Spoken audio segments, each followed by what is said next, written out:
Bueno, este es mi último punto a exponer. Es el diseño de amplificador de tres polos con igualdad de adelanto y por retardo de fase. En este caso se alcanza el desfase de 180 grados para una frecuencia finita. El amplificador realimentado será estable o no dependiendo de la atenuación de la señal a lo largo del bucle.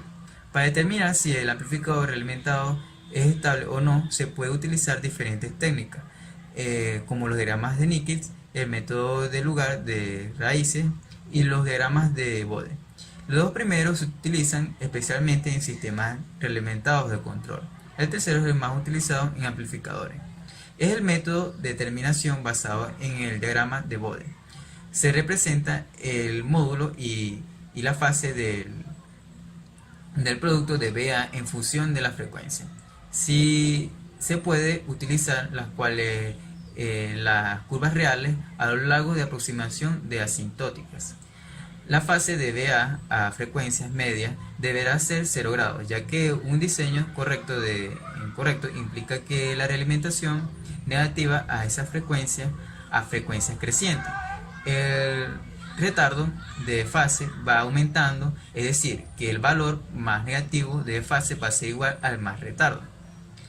Si hay tres o más polos, el retardo sobrepasa los 180 grados a una determinada frecuencia.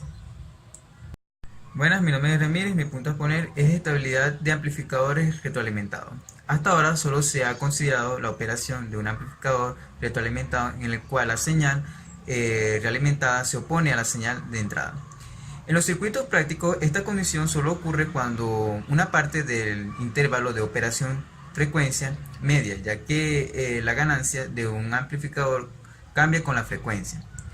El desfase también cambia con la frecuencia, como a medida que se incrementa la frecuencia. El desfase cambia y entonces una parte de la señal realimentada se sumará a la señal de entrada.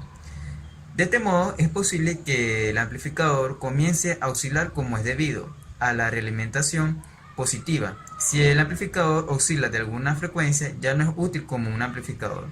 Un diseño apropiado en los amplificadores realimentados requiere que el circuito sea estable a todas las frecuencias, no solamente a la del intervalo de interés. De lo contrario, aparentemente empezará a oscilar de repente. Mi siguiente punto a exponer es respuesta frecuencial del amplificador realimentado. En general, el amplificador realimentado se diseñó para que opere en determinadas bandas de paso, presentando una respuesta de frecuencias planas, o que el pico sea de una magnitud prefijada. Además, se debe garantizar que el amplificador realimentado sea estable, para lo cual normalmente hay que compensarlo. Una de las características del amplificador realimentado es el aumento de ancho de banda. Para demostrar esto, si un amplificador básico tiene una frecuencia de corte superior a F, entonces su ganancia se puede expresar de la siguiente manera, que es A va a ser igual a A sub 0 dividido entre 1 más JF sobre FH, siendo A sub 0 la ganancia o frecuencia media y F la frecuencia de la señal de entrada.